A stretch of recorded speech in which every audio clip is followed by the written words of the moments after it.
พี่น้องมื้อนี้เฮามาติดตามข่าวหมอลำสีเทาหมอลำฟอกขาวกันต่อพี่น้องเอ๋ยหลังจากต้นเรื่องนิกกี้ขยี้ข่าวเขาเจ้าก็เปิดบอกมาว่าหมอลำสีเทาหู้แล้วมีข้อมูลแน่นอยู่ข้างหลังพี่น้องเอ๋ยและหลายคนก็มาเม้นบอกว่าเป็นกอสสกันไก่สีม่วงทั้งบอดต่ำบอดกีเทกันเดือดละเนาะบ่ยอมละเนาะบอดกีเทก็ออกมาไล่สดซี่แจงมาบอกจังซี่มันเฮ็ดให้วงการหมอลำเฮาเสียหายบอกว่าหมอลำสีเทาน่ะคนต้นเรื่องเปิดมาเลยว่าเป็นคณะใดแบบนี้มันเสียหายในวงกว้างกันว่าเบาแบบเนี้ยแล้วก็คนที่มาเม่นว่ากอชสแล้วก็กันไก่สีม่วงประมาณว่าจะโยงเข้ามาหาเกียงไก่นั่นน่ะแบบนี้บ่ถูกต้องเฮ็ดให้เกียงไก่เสียหายร่วมไปเฮ็ดให้ถึงวงการหมอลำเสียหายขอประนามที่มาทำอย่างนี้พนาวานาเราใส่คำว่าประนามดิบ่ใส่คำว่า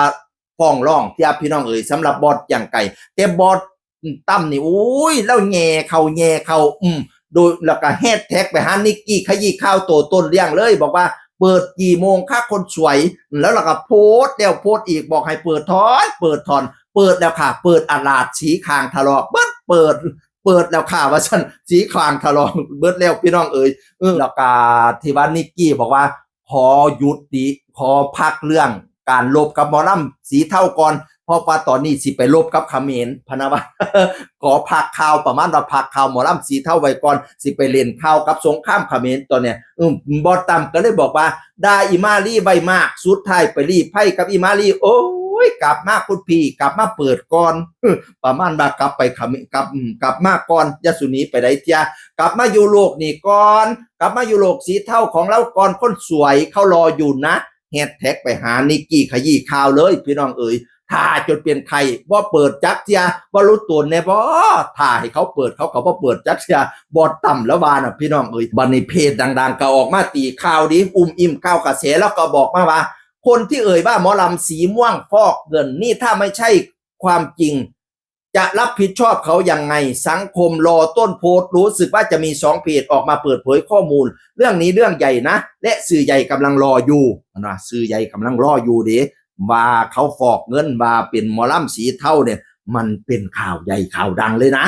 พี่น้องเอ๋ยฉะนั้นแล้วต้นเรื่องต้องออกมาพูดออกมารับผิดชอบพนะว่าทางเพจบันเทิงหนาตุดก็ว่าวงการหมอลำเกิดดราม่าอีกแล้วใดๆถ้าเขาบ่ผิดแก่ที่พูดสนุกปากนั่นแหละจะช่วยรีบออกมาแก้ไขในสิ่งที่พูดแต่ถ้าฟังเขาเล่าแล้วก็มาเล่าต่อคนแรกคือผู้ใด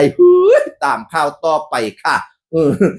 บอดดำกับมาแซ่โพสทั้ง2คนเลยพี่น้องเอ๋ยปานนี้ก็มีแฟนครับออกมาเมนบอกว่าคนโพสเขาไม่ได้บอกหรือว่าใบเนาะว่าเป็นวงไหนถ้าจะว่าก็ไปว่าคนที่เมนเดาสิคะว่าสันวานะสรุปแล้วคนที่ไปเมนไปเดาว่าเป็นวงนั้นวงนี้นั่นน่ะจะซวยคอยบอกแล้วอย่าไปว่าวงนั้นอย่าไปว่าวงนี้เขาฟ้องมาแล้วอุ้ยถึกมาปรับไหมใช่โทษเสียเงินเสียค่ำไปขายดินดอนต้นหญ้าขายหน้าตากาไปเสียค่าทนายไปเสียค่าศาลมันสิยากได้ข่อยว่านั่นล่างเตียติดคุกติดตารางยากลูกรักเต้าซื้อข้าวพัดตะบะฮุ่งไปฝากอีกเฮ้ยอย่าไปเม่นตะพื้มันจะเกิดทุกข์กับเจ้าของบัดหลังอยู่นักกันมอแม่นี่พี่น้องเอ๋ยเพจไหนเขาหูไก่เขาเว้าไปพี่น้องแต่ว่าเพจนิกกี้ขยี้ข่าวเราโพสต์ไว้ประมาณ 2-3 โพสต์นี่ละเกี่ยวกับหมอลำสีเทาเนาะโพสต์ตอนแรกแล้วก็ว่ารู้แล้วว่าหมอลำสีเทาวงไหน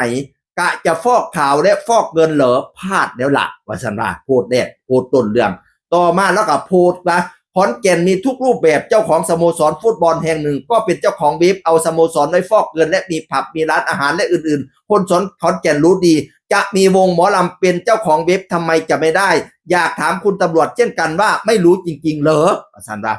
นี่โพสต์ที่2อีกโพสต์นึงบอกว่าเจ้าของเว็บเมียและพวกโดนฟ้องมีตำรวจโดนฟ้องด้วยคดีนี้จบลงด้วยการไกล่เกลี่ยและถอนฟ้องเพื่อมีตำรวจท่านไหนอยากขุดเรื่องนี้ขึ้นมาเพราะเว็บก็ยังเปิดอยู่แถมมีการฟอกเงินหลายรูปแบบฟอกในขอนแก่นสารคามศรีสะเกษและอีกหลายจังหวัดมาสันว่า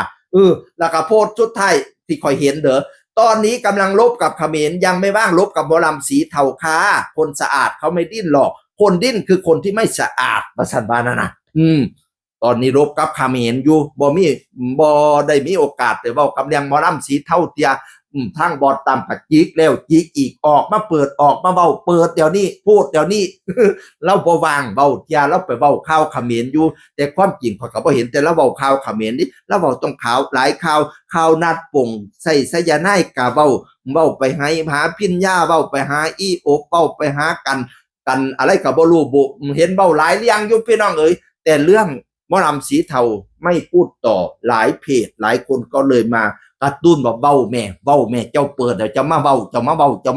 โดยเฉพาะบอดตั้มจิกแล้วจิกอีกจิกแล้วจิกอีกก็บ่ออกมาเบ้าเตียบอกว่าสิเปิดย่ำใดตอนนี้เปิดอ่านลาดเดียวพะนะว่า ก็มาติดตามตอนต่อไปเนาะหมอลำสีเทาสิเป็นจังใดเสียงอื่นคนเก่าเว้าสู่ฟังสวัสดีครับ